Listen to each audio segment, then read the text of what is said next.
My name is David Dare, but those who know me well call me Davy. My life has had its share of dark moments, but fortunately I was saved not once but 3 times. The first 2 times were thanks to Gunny Hopkins and Mrs. Hopkins, who stepped in just when I needed them most, pulling me out of a downward spiral. The third rescue was entirely different, but it brought with it the possibility of a lifetime of happiness. My life has been intertwined with years spent in the foster care system. I never knew my father, and I'm not even sure if my mother knew who he was. She was addicted to drugs and was in and out of my life, mostly out. Although she appeared sporadically, it was my grandmother who raised me until she passed away just before I started first grade, leaving me in the care of my heroin-addicted mother. My time under my mother's care was short-lived. About 2 months after my grandmother died, I came home from school to find my mother unconscious in bed with a needle sticking out of her arm. I tried repeatedly to wake her, thinking she just needed to sleep, as I had seen her do many times before. But this time she didn't wake up.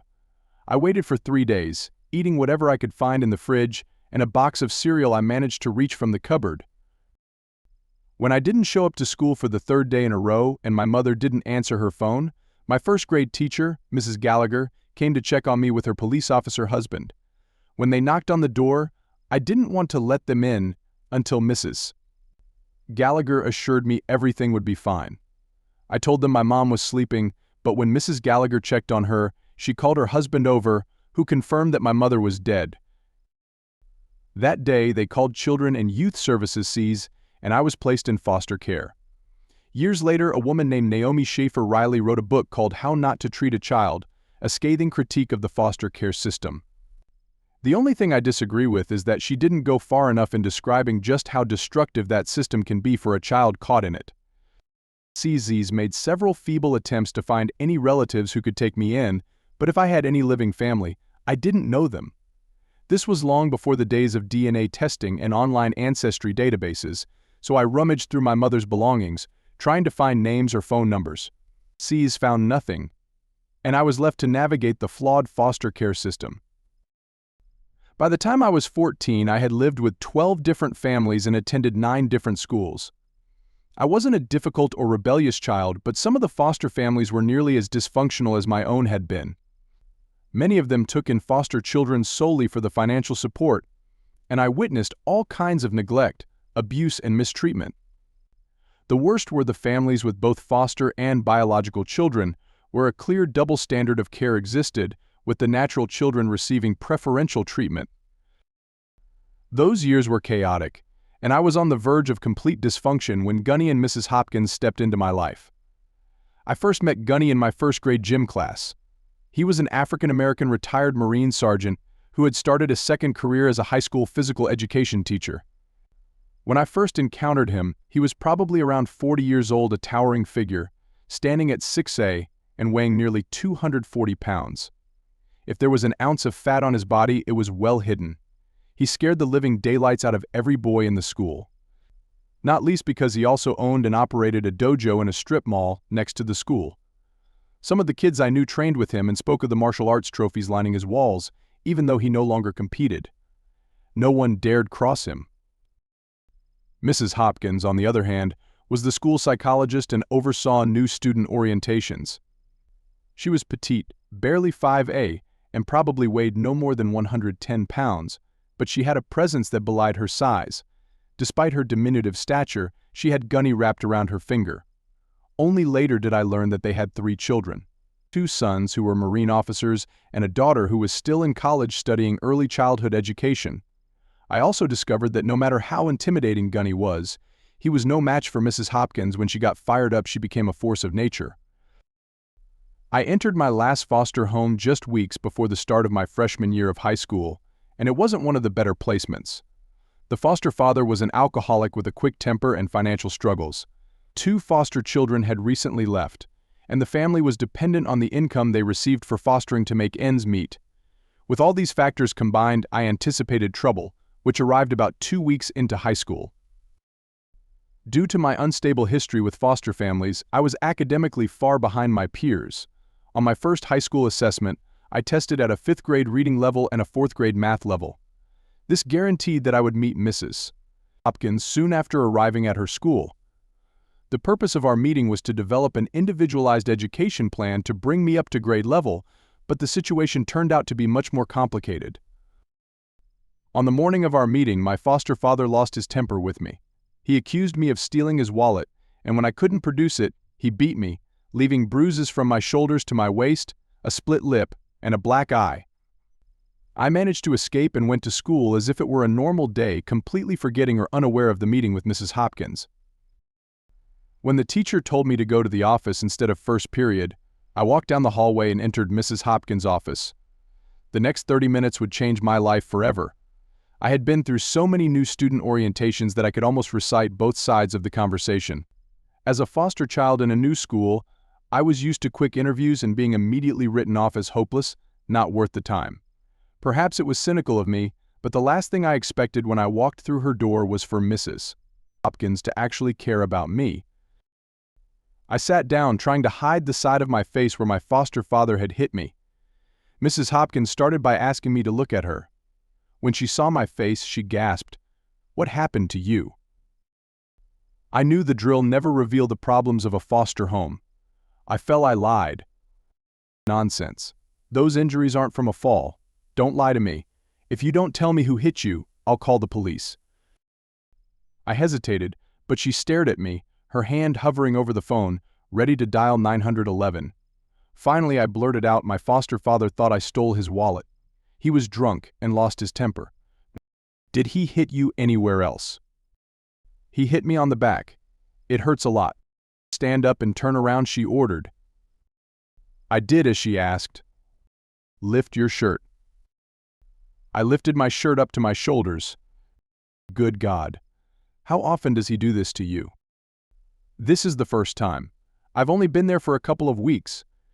Sit down. I need to make some calls. To my surprise, her first call wasn't to the principal, the police, or CS. She called her husband, George. "You need to come to my office right away." That was the first sign of how much influence she had over Gunny Hopkins. He arrived moments later. She told him what she had seen and then asked, "What are we going to do about this?" Gunny wasn't a fool. He knew his wife well enough to understand she had something in mind. "What do you want to do?" he asked, as if already knowing the answer. "This child needs a new foster home today. We're qualified and have 3 available bedrooms. If you're okay with it, I'll call C's and get him moved today." Gunny nodded silently in agreement, then stood behind me while his wife called C's. The conversation was intense. I had never seen such a petite woman radiate so much power as she did during that call. She didn't ask the C's workers for anything. She told them what they were going to do and insisted they do it immediately. I had never seen social services respond so quickly. To my amazement, it happened. After the call, she turned to her husband. "We need to get this child's clothes and belongings from that house. We'll go there after school." She then turned to me. "Meet me here after your last class. We'll go get your things." She looked back at Gunny. "George, take one of your police buddies from the dojo with you. We need him there to make sure things don't get out of hand." I looked at Gunny and couldn't imagine how my foster father could cause him even the slightest trouble, but I kept silent, not wanting to jeopardize the opportunity Mrs. Hopkins was giving me. If she could pull this off, my life would change for the better. Mrs. Hopkins sent me back to class, telling me we'd meet later to discuss my individualized education plan.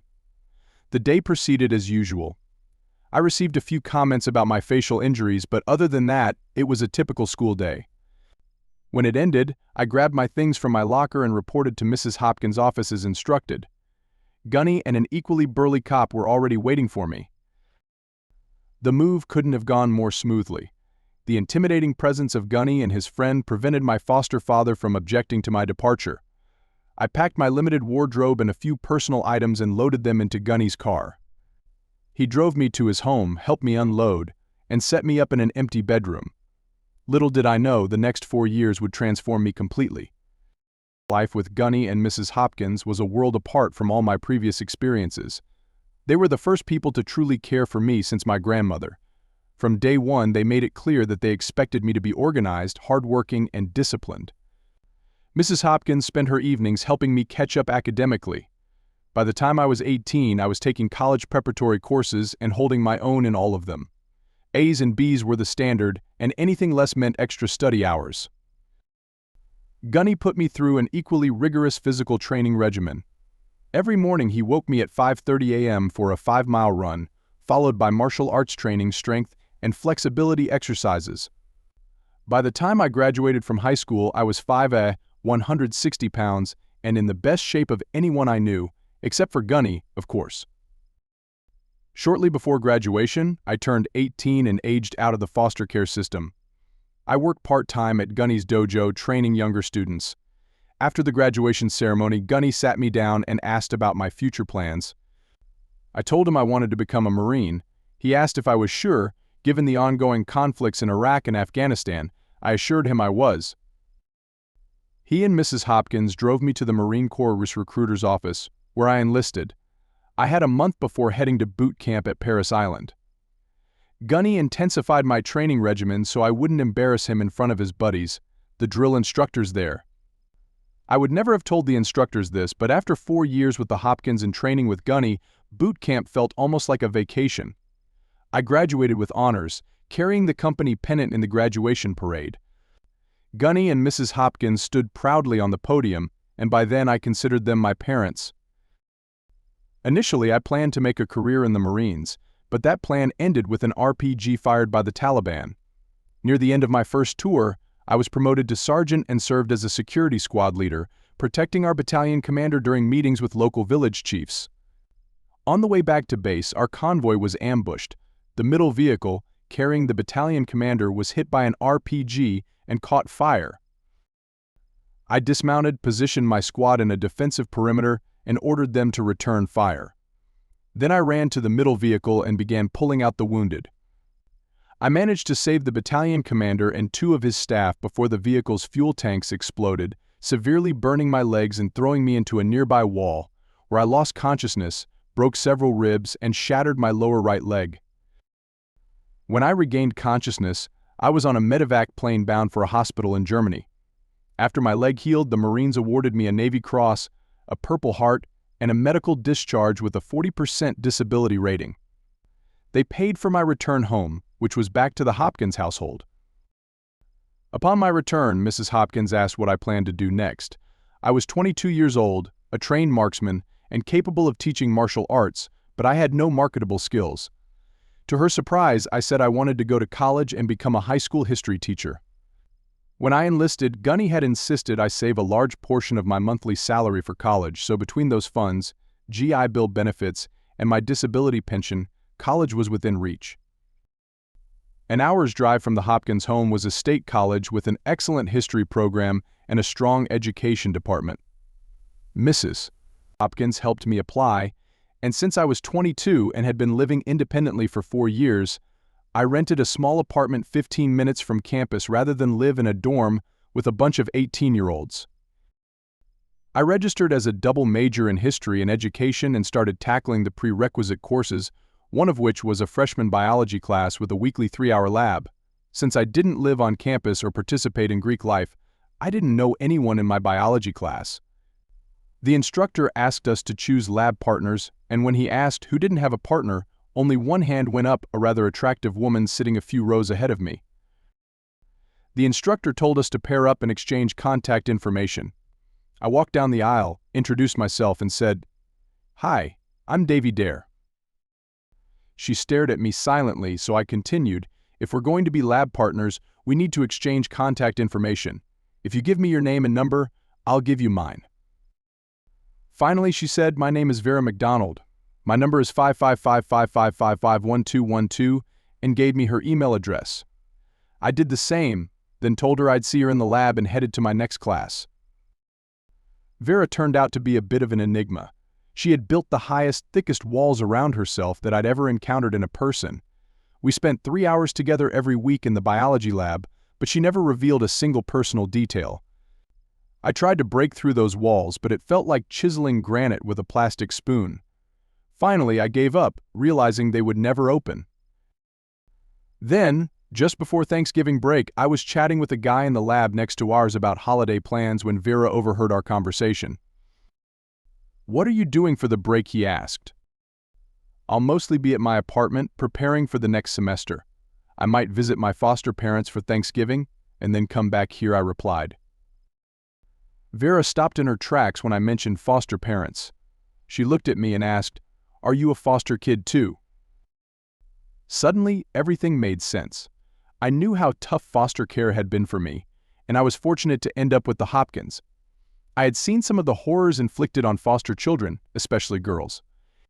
Despite her baggy clothes, I could tell Vera was an attractive woman. If it hadn't been for her emotional walls, I would have already asked her out. Since this was the first time Vera had opened even the slightest crack in her armor, I moved carefully. I was in foster care from age 6 to 18. I went through 13 foster homes before landing with the Hopkins, who raised me for 4 years. They're the closest thing I have to parents, even though they never formally adopted me. Vera nodded. I ended up in foster care at 2. My father disappeared, and my mother died of cancer. I had no relatives willing to take me in. It wasn't easy. I bounced around a lot. But I was lucky to have a few good teachers and a dedicated social worker who helped me get a scholarship to study here. I'm majoring in accounting. I want a job that offers financial security. The world always needs accountants, right? Good plan, I replied. I'm majoring in history and education. Gunny's a teacher, and Mrs. Hopkins is a school counselor. They pulled me out of a bad foster home and set me on the right path. After high school, I spent 4 years in the Marines, so now I'm just a freshman. We continued talking while working on our lab assignment. When we finished, I asked Vera, "Want to grab something to eat?" My budget doesn't allow for anything fancier than the cafeteria, but it's on me. No pressure, just one foster kid to another. Vera hesitated but then agreed. That simple meal marked the beginning of something more than just a lab partnership. Over the rest of the semester, I slowly worked on getting Vera to open up. We didn't date, but we became study buddies, spending a lot of time in the library together. I cooked dinner for her at least twice a week, a skill I'd picked up from Mrs. Hopkins. We went to a few campus sporting events and had dinner out once. During this time, I never touched Vera, except to help her with her coat. I didn't have much experience with relationships, and it was obvious Vera didn't either. She was still guarded, and though I could tell she was driven by a need for financial, physical, and emotional security, I kept trying to reach her. I found myself falling in love with Vera, as silly as it might sound. The Christmas holidays completely changed our relationship. The college closed for 3 weeks, starting the week before Christmas and ending after New Year's. I hadn't thought about where Vera would go during the break until she knocked on my door with a trash bag full of her belongings. "Can I stay with you during the break? The dorms are closing tonight, and I don't have money for a hotel," she said. I cursed myself for not realizing sooner that Vera had nowhere to go. I should have invited her to stay with me from the start. "Of course, let me put clean sheets on the bed. You can sleep there, I'll take the couch. I've done it before," I said. "No, we can share the bed. I trust you not to take advantage of me. After all, we're both foster kids and we've probably shared beds with others before." She was right, though it had been a long time since I'd shared a bed with anyone who wasn't an easy hookup, and I hadn't been with anyone since recovering from my injuries and starting college. But if Vera was ready, so was I. Maybe we could be more than just friends, I thought. Our first night was a bit awkward. I was used to sprawling across the entire bed, but that didn't work with Vera. I didn't have pajamas and usually slept in boxers and a t-shirt, but that didn't seem appropriate, so I wore sweatpants over my boxers.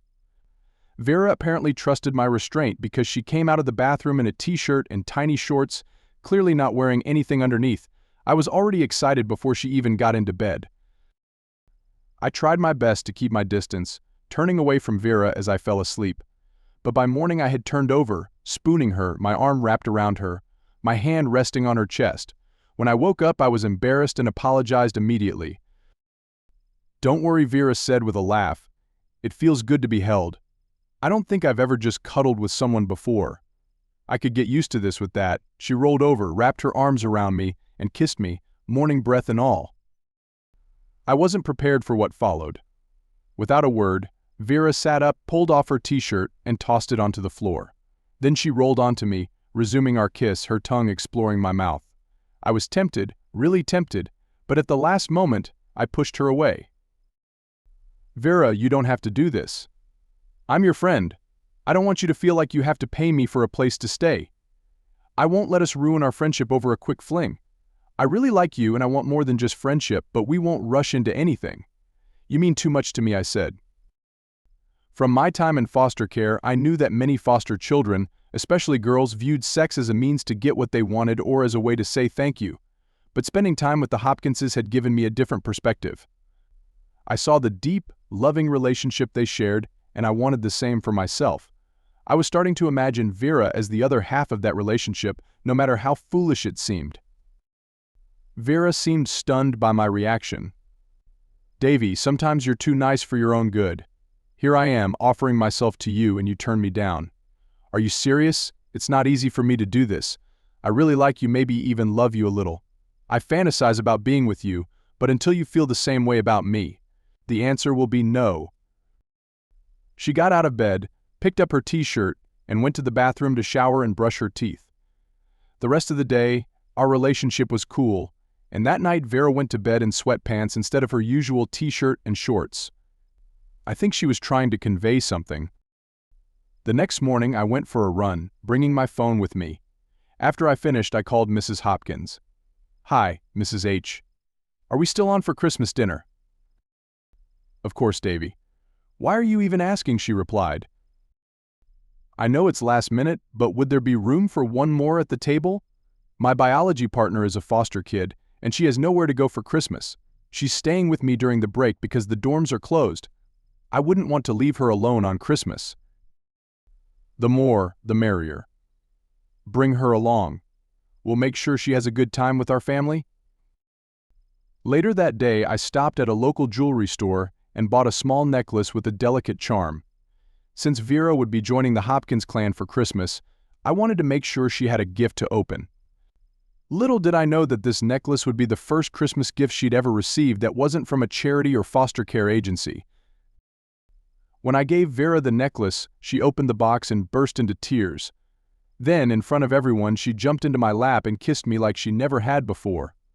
When we returned to my apartment that evening, she pulled me into the bedroom and told me she wanted us to be in a relationship. It had taken 1.5 years for me to get to this point, and I don't know how long it took her, but we quickly proved that our connection was based on something deeper than physical attraction. Vera never moved back to the dorms. When they reopened, we moved all her things into my apartment and started living together. I wasn't sure if Gunny and Mrs. Hopkins were entirely on board with our relationship moving so quickly from lab partners to cohabitating, but they were happy for us and accepted Vera as part of the family. The next 3.5 years flew by. Vera excelled in her accounting studies, graduated at the top of her class, and landed an amazing job at a Big Four accounting firm in Philadelphia. I found a teaching position at a suburban high school where I taught history to 9th and 10th graders. Shortly after graduation, we got married in a small ceremony. Gunny was my best man, and Mrs. Hopkins was Vera's maid of honor. At the reception, Gunny handed me an envelope. Inside was a check for all the foster care payments he and Mrs. Hopkins had received for my support. We used the money to buy a small house near the Septi, a rail line into the city, which made commuting easier for Vera. She worked long hours and traveled frequently to visit clients, but we were almost deliriously happy. For the first time since we met, Vera seemed settled and confident in our relationship and in her life.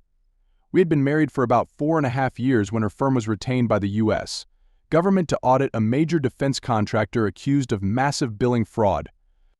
It was a high-profile case, and Vera's team was sent to the Midwest to conduct the audit, working 7 days a week for weeks on end.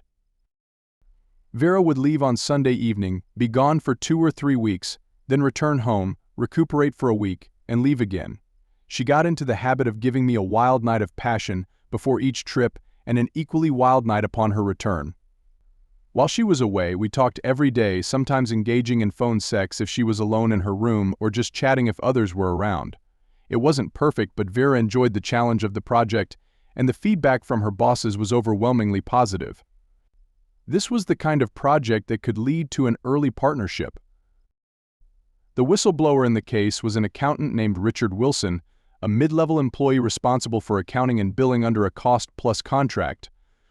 When he discovered payments to an unknown subcontractor and retrieved a copy of the contract, he found that the invoices duplicated services provided by another subcontractor. Digging deeper, he discovered that the fake subcontractor was owned by 4 top executives of the defense contractor.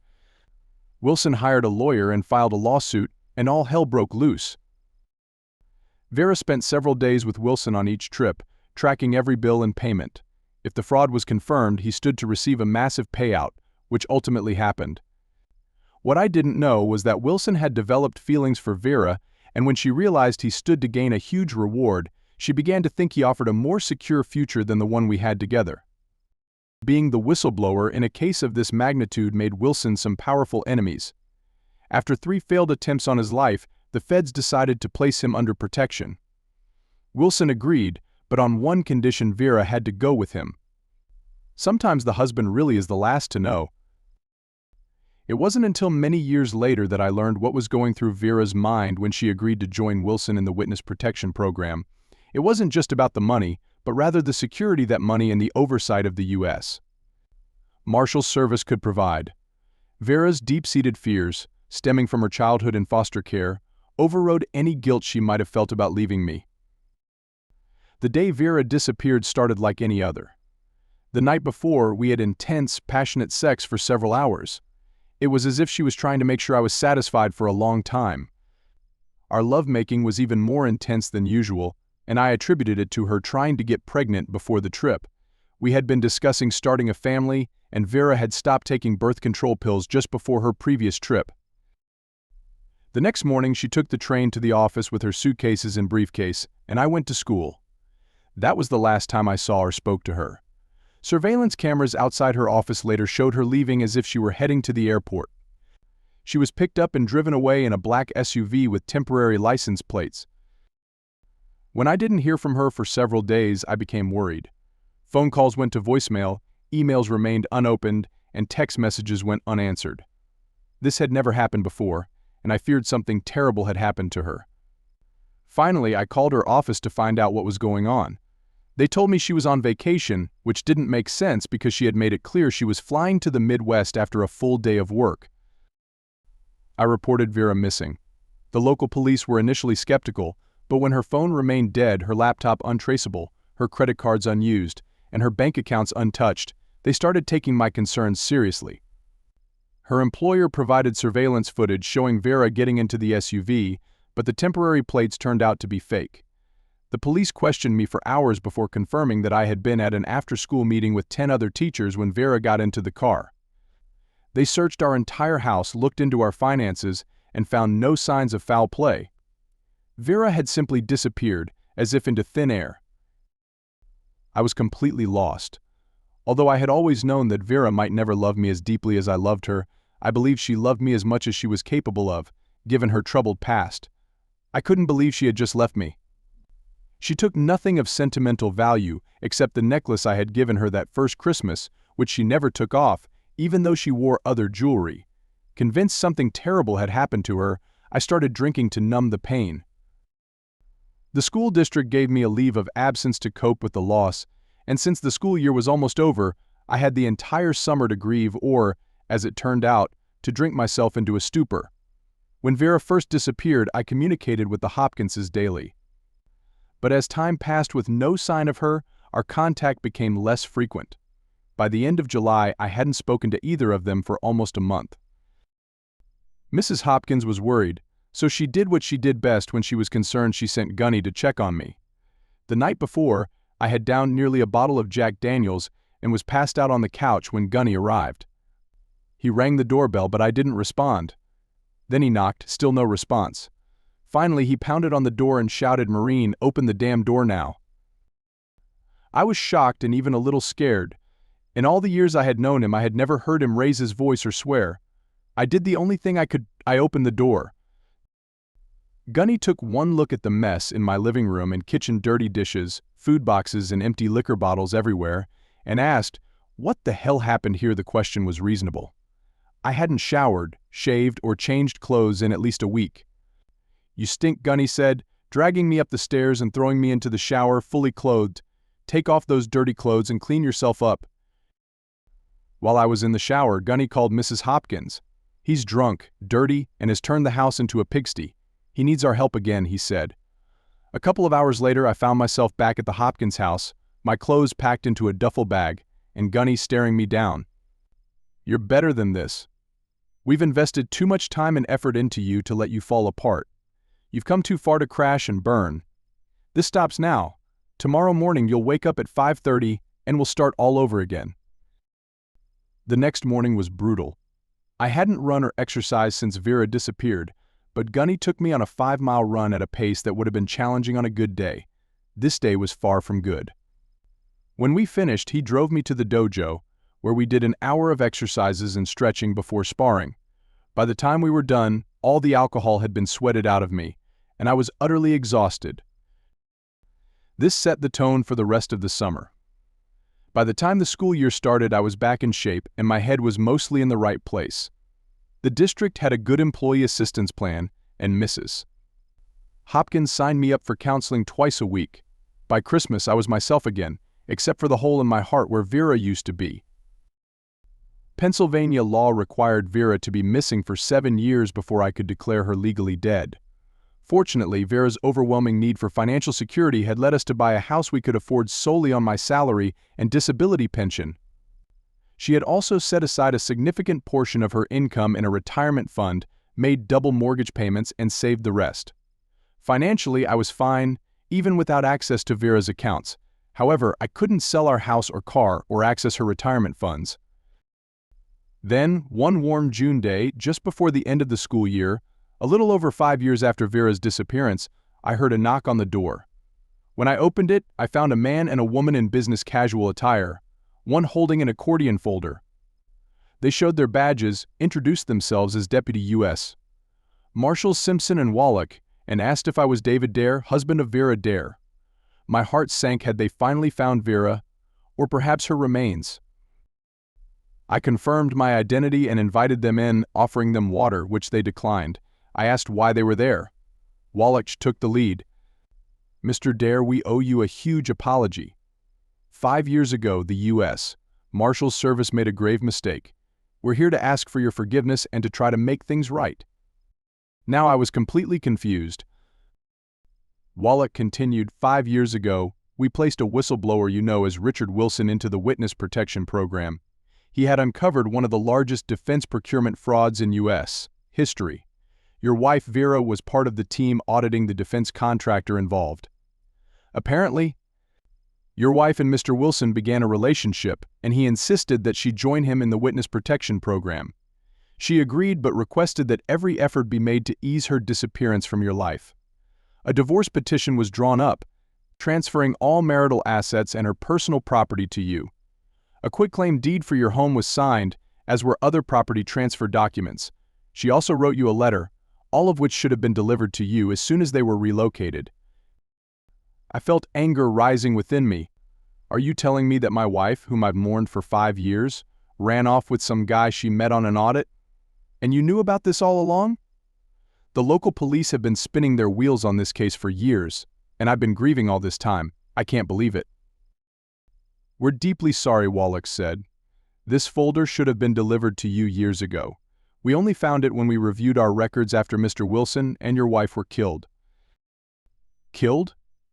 You're saying my wife is dead?" I asked, my anger replaced by shock. "Yes," Wallach replied. "They were relocated to Portland, Oregon, after Mr. Wilson received his whistleblower payout. They lived quietly until about 2 months ago when there was a home invasion. Mr. Wilson was killed, and your wife was critically injured. She fell into a coma and passed away 35 days later. Since she outlived Mr. Wilson by more than 30 days, all his assets went to her.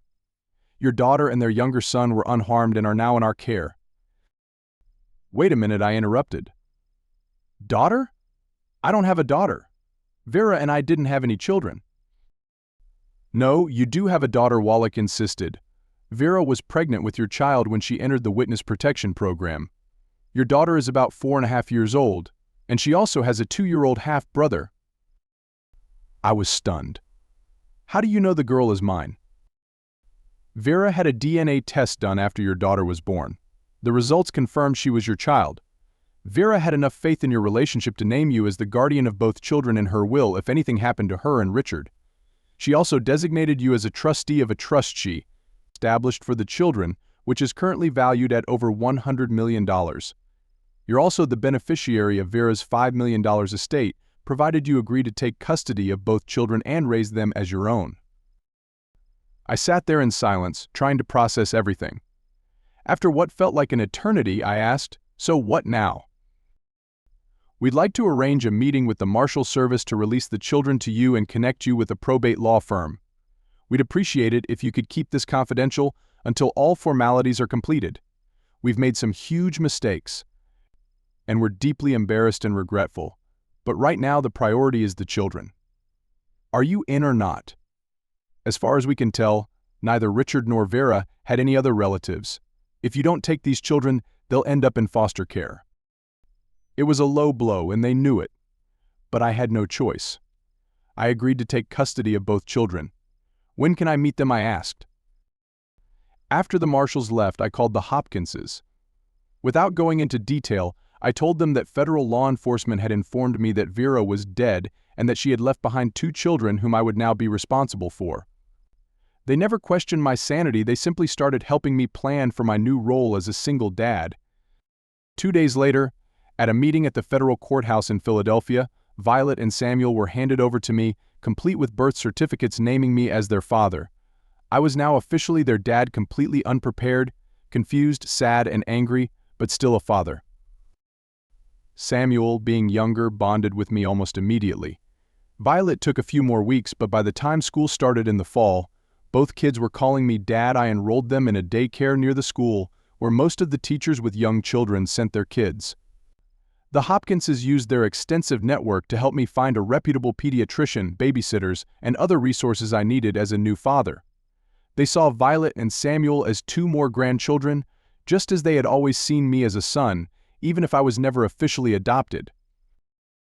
The folder the marshals left sat unopened on my desk for a month before I finally gathered the courage to open it one evening after putting the kids to bed. Inside, I found all the documents the marshals had mentioned, including Vera's engagement and wedding rings, 10 copies of her death certificate, and the necklace I had given her that first Christmas. The marshals had taken her personal belongings from the hospital and added them to the folder. I stared at the envelope containing Vera's final letter for a long time before opening it. I wasn't sure I wanted to know what she had been thinking when she left me, but I finally opened it and began to read. Dear Davy, by the time you receive this letter, I will be gone. I'm sorry for what I've done to you, but I tried to make my disappearance as painless as possible. Enclosed are all the documents you'll need to erase me from your life and move on without me. I know this will hurt you, and for that, I can only express my deepest regret. You loved me unconditionally, and I will always cherish that. I wish I could have done the same for you. I know myself well enough to understand that I have never truly loved anyone. I don't think I'm capable of love after all the years I spent in foster care. I know no one ever loved me until I met you, except maybe my mother, but I don't remember her. You're much stronger than I am because you survived the system with your ability to love intact. By leaving with Richard, I gained the financial and physical security that I never had in foster care. I'm sure you understand that. With Richard, we had access to immense wealth and the protection of the U.S. Marshals. Nothing we had together could compare to that. I didn't love Richard, and I think he knew it, but he loved me and was willing to take the risk that I might grow to love him, especially if we had children together. So, my dear Davy, be angry, hate me if you want. I don't expect you to forgive me, but I hope you'll understand why I made this decision. Please cut me out of your life and move on. Treat me as if I'm dead. Mourn me, if you can, but if not, I'll understand. There's a woman out there who can give you the same unconditional love you gave me, but that I was never able to give you. I hope you find her, and that the 2 of you will love each other and grow old together. I hope she gives you a house full of children and grandchildren, something I couldn't do for you. Goodbye, my dear Davy. Be well. Live long, live richly, live fully. Vera. After reading the letter, I sat at the table for a long time, quietly crying. The paradox was almost too much to bear. She had fled to what she thought was safety, only to be destroyed by a random act of violence. My tears weren't just for the loss, but for the fact that the foster care system had inflicted such deep scars on the woman I had loved so much. Vera's childhood experiences had robbed her of the ability to truly love another person, and now she would never have the chance. I placed the letter in the safe and went to bed. Being a single parent is no easy task. The good news was that by the time Violet and Samuel came into my life, they were no longer waking up every 2 hours. But by the end of each day, I was utterly exhausted after teaching all day and then taking care of them at night. Eventually, I used the funds Vera left me to hire a full-time housekeeper and nanny, a delightful 50-year-old Mexican immigrant named Maria, who immediately began teaching the children Spanish and showering them with love and affection as if she were their grandmother. By the time the kids had been with me for a year, we had become a family. That summer, I took the kids and Maria to Ocean City, New Jersey for 2 weeks. Maria enjoyed some well-deserved time to herself while I took the kids to the beach and boardwalk. We all had a wonderful time and were sad to see the vacation end. At the time Vera and I bought our house, our closest neighbors were in their 70s. Early that summer, they told me they were selling their house and moving to Texas to be closer to their daughter and grandchildren. The house sold quickly while we were on vacation. I hadn't had a chance to meet the new neighbors when Violet came into the backyard with a request. "Dad, can Teddy play on our playground?" "Who's Teddy?" I asked. "The new boy next door." "Yes," she said. "Did his mom or dad say it's okay for him to come over?" "I didn't see them." "Well, let's go ask. It's time to meet the new neighbors anyway." We walked over to the next house, and I rang the doorbell. After a short wait, an attractive woman in her early 30s, dressed in paint-splattered jeans and a t-shirt, answered. "How can I help you?" she asked. "Hi, I'm Davy Dare from next door. We just got back from the shore yesterday. Violet is my daughter, and I also have a son, Samuel. They were playing on our playground, and your little boy wanted to join them. I just wanted to make sure it's okay with you before I let him come over." "Hi, I'm Carol Schick," she said. "We moved in last week, and you caught me in the middle of painting my son Teddy's room. Are you sure it's okay for him to play with your kids?" "Absolutely," I replied. "We'll keep him entertained so you can get on with painting without worrying about him." Carol thanked me and called Teddy to tell him he could go play with Violet and Samuel. The kids played as if they had known each other forever. Dinner time came, and there was still no word from Carol. Violet and Samuel wanted Teddy to stay for dinner, so I went back next door to ask. Carol, now even more paint-splattered, answered the door again. "Hi again," I said. "I was going to feed the kids, and they wanted Teddy to stay for dinner. If it's okay with you, I'll feed them all, and you can join us if you'd like." "Can you give me 20 minutes to clean up?" she asked. "I'll take a quick shower and put on something that's not covered in paint." 20 minutes later, Carol arrived at my door, now dressed in clean jeans and a man's shirt with the sleeves rolled up. She held a bottle of red wine in her hand. "Come on in," I said. "The kids are in the kitchen. We're having spaghetti and meatballs. I hope that's okay." "That's perfect," Carol said with a smile. "Teddy loves spaghetti, though we may have to hose him down when he's done. And I'm a fan of pasta too. Is your wife here?" I wasn't ready to share Vera's whole story, so I simply said, "I'm a widower. My wife died a little over a year ago." "Oh, I'm sorry," Carol said. "I know how much that hurts. My husband was a helicopter pilot in Iraq. He was killed in action about 2 years ago." Now it was my turn to apologize. I did 2 tours in the Middle East as a Marine. I lost several friends there. It's hard to lose anyone, but especially your spouse. Carol's admission made me take a closer look at her. She was pretty, with an attractive face and a nice figure. She had a few extra pounds, but they were distributed in all the right places, giving her an hourglass shape that I found quite appealing. Carol and I ended up talking for almost 2 hours.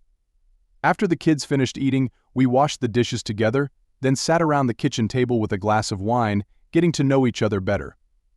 Carol worked as a librarian and had moved here to be closer to her parents, who could help with Teddy. I told her about my time in foster care, my service in the Marines, and my move back to the area after college because my wife had landed a great job at a big accounting firm. As the kids began to tire, we called it a night. Before leaving, I told Carol about Maria and offered to watch Teddy anytime she needed someone for a short while. My teaching job kept me free all summer, and during the school year I was usually home by 4 p.m. Carol seemed delighted by the offer, as her schedule included working one evening a week until 8 p.m. Over the next few months, our families gradually began to merge. Teddy became a regular in our backyard and Violet's best friend in kindergarten. I stopped by Carol's house a few times to help with minor repairs she couldn't handle. We had dinner together with the kids at least once a week, and on weekends we often spent time over a glass of wine, watching the children play in the yard. It was almost Christmas when I finally worked up the courage to ask Carol out. I hoped I wasn't misreading the signals I thought she was giving. We had been spending a lot of time together, driving to the kids' school events and just hanging out. I didn't want to ruin what we had by trying to move from friends to something more, but I also knew that if I didn't ask, she would never have the chance to say yes.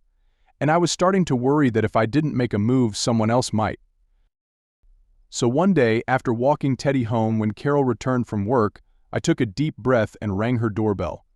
Carol, still dressed in her business casual attire, opened the door. She looked every bit the librarian, with professional attire, a blouse slightly unbuttoned to reveal a hint of cleavage, her hair in a tight bun, and reading glasses hanging from a chain around her neck. Baby Davy stood at attention, but my tight jeans managed to hide my arousal. "Hi, how are you? Was Teddy good?" she asked. "He was great as usual," I replied. He and Violet did their homework, and then all three kids spent the rest of the time playing in the yard. "I'm here because I wanted to ask you something, Carol. If I can find a babysitter or arrange for Maria to watch the kids on Saturday night. Would you like to go out for dinner and a movie? Just the two of us, an adults-only night." Carol smiled and said, "Well, it's about time. I was starting to wonder if you were ever going to ask me out. I was going to give you until Christmas, and if you hadn't made a move, I was planning to ask you myself. Of course. I'd love to go out with you. We've been dancing around this for months now. What time should I be ready on Saturday?" "I'll let you know once I arrange the babysitting," I said, relieved and excited. Maria was happy to work a little overtime, especially since she had been encouraging me to get back into the dating scene for a while. She liked Carol and had already accepted Teddy as another grandchild. After arranging the babysitting, I told Carol I would pick her up at 6 p.m. We planned to go to a local Italian restaurant I had been to before and then catch a movie at the nearby AMC. When I knocked on her door that Saturday evening, I was as nervous as a schoolboy on his first date. Carol opened the door and I froze, stunned. She was wearing a white blouse, almost sheer, that revealed a lacy bra supporting her beautiful breasts. She also wore pants that showed off her curvy hips, and when she turned around, they highlighted her shapely behind. "Wow," was all I could say. Carol laughed and took my hand as we headed to the car. I opened the door for her, watched her get in, then closed the door and walked to the driver's side. Finally, I regained my composure and said, "Oh my God, if I knew you looked this good, I wouldn't have waited so long. You look absolutely stunning." "You've been checking me out for months," Carol said with a grin. "Don't think I haven't noticed." The evening flew by. At the movie, Carol took my hand and rested her head on my shoulder. I looked down at her, then leaned in and kissed her. She kissed me back, and we were lucky to be sitting in the back row, where we weren't as visible to others. After the movie, we went to a local bar where a small jazz band was playing, spent an hour listening to music and talking, and then headed home. As we walked to the car, our arms around each other's waists, I felt the night had been a success. Carol must have felt the same because she asked when we could do it again. I replied, "As soon as we can plan another evening." Thus began the third rescue in my life, the one that finally gave me the lasting, unconditional love that Vera had never been able to provide. We were careful about how we behaved around the children, but when they were playing outside or asleep, we acted like two teenagers. We didn't actually sleep together, but we spent a lot of time together.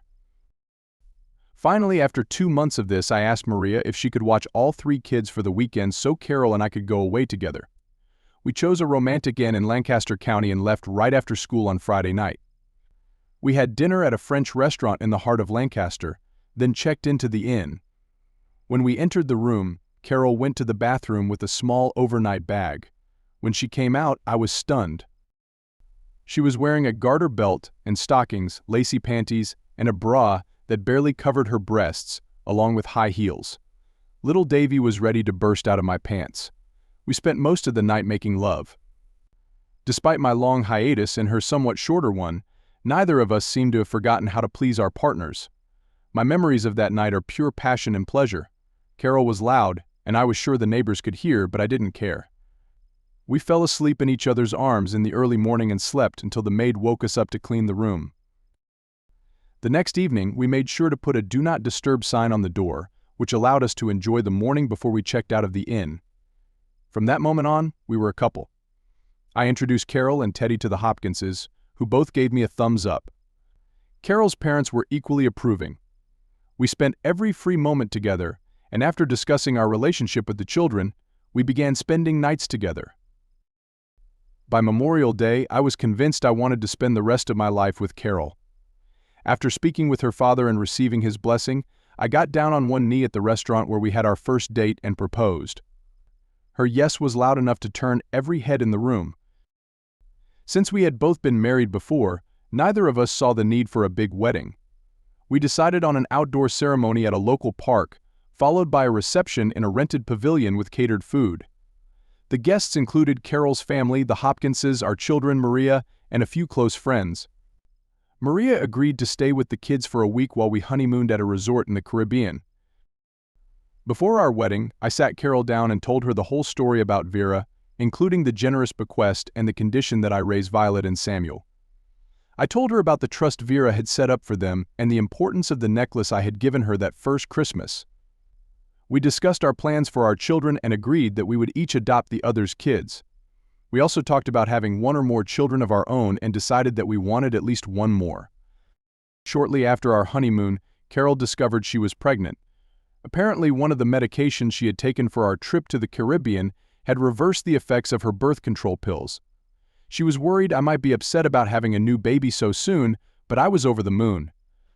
9 months after our wedding, baby George David was born, followed 2 years later by Margaret Ann. We stopped at 2 more. Carol took a leave of absence from work to raise our children, while I continued teaching. With the last 2 additions to our family, we realized that neither of our houses was large enough for a family of 7. We bought a large Victorian house with a spacious yard just outside the city and renovated it, selling both of our houses to finance the project. We moved in shortly after finding out we were expecting Margaret.